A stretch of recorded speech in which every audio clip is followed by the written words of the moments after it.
The difference between criticism and critique, and why it matters. One of the most thought-provoking activities in the Read to Lead challenge was read a book like a critic. That prompt opened up a deeper way for me to engage with books, not just passively absorbing their content, but actively reflecting, questioning, and considering how I'd recommend or not recommend them to others. I approached this challenge with a few rereads of influential books. First, working effectively with legacy code. It's been several years since I first read it, and I wanted to reassess whether I still supported my recommendation. The answer? Absolutely. Most of my testing practices stem from the ideas presented in that book. Sure, some code examples haven't aged gracefully, but the approaches remain firm. If anything, it's due for a second edition. Same message, updated tooling to appeal to younger audiences. Then there was head-first design patterns. Again, I was asking myself, would I still recommend this to someone wanting to learn design patterns? Yes. And also, maybe.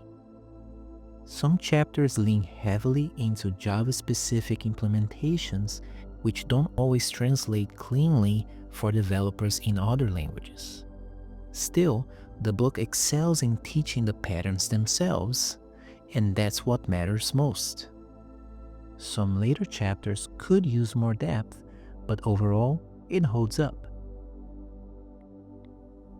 What I appreciated most in this activity wasn't just revisiting the content, it was thinking about the mindset of a critic.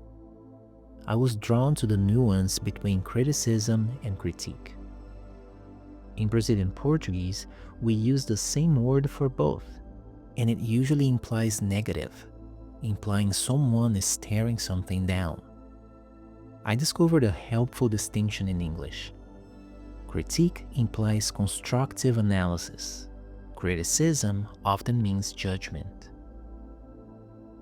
In A Complaint-Free World, Will Bowen writes, "Criticism is defined as pointing out another's faults in a disapproving way. Therefore, constructive criticism is an oxymoron. To be constructive is to build up. To criticize is to tear down. You are never being constructive when you criticize someone."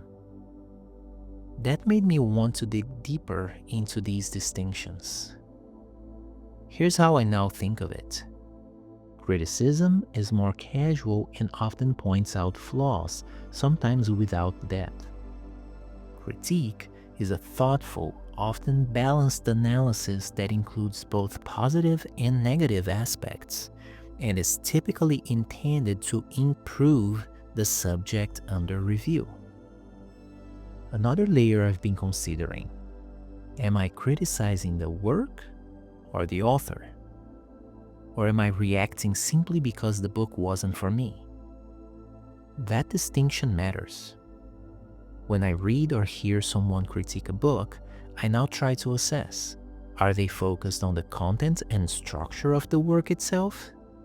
Are they being overly critical of the author's tone or style? Or are they frustrated just because the book didn't meet their needs or expectations? That framing helps me better understand both my reactions and those of others. I liked thinking of a critic not as someone who tears a book apart, but as someone who brings an analytical lens and aims to improve understanding. A quote by Ryan Holiday helped shape this idea further. Engage with the most charitable interpretation of the argument and respond to that. It reminded me of improv rules, yes and, or even better, yes because. Take The Power of Your Subconscious Mind, which I read when I was 12 or 13. Reading it a few years later, some of my teenage attitudes would have prevented me from enjoying the book. Rereading it in my 20s, I might have said, yes, it's good, but it's too preachy. But reframing that in my late 40s, did I like the book? Yes, and I'm glad I read it when I did. Or even better, yes, because it helped me develop the skill of visualizing outcomes. That makes the engagement more generous and helpful. Holidays Challenge also encourage checking out one-star reviews of books you love. I tried that with Agile Principles, Patterns, and Practices in C# by Uncle Bob. Some reviews said it wasn't very C# specific or criticized the structure. Fair. But I also saw criticism that seemed to miss the point entirely. The book isn't about C# syntax. It's about timeless principles. Those principles shaped many of my talks and blog posts in the late 2000s. Another example, Badass Making Users Awesome. One review called it useless and amateurish, offering no clear feedback. Another claimed it presented basic psychology, and it wasn't for anyone smart. Well, call me dumb then. I learned a lot from it, and I've seen it help others too. If you want academic depth, this might not be your book. But if you're looking for clear and accessible guidance, it delivers.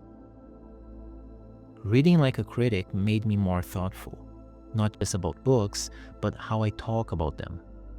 It's easy to skim the surface and make snap judgments. It's more useful and respectful to engage deeply, ask what holds up, what's missing, what could improve, and most of all, what you learned and when it mattered most. That is the essence of reading better.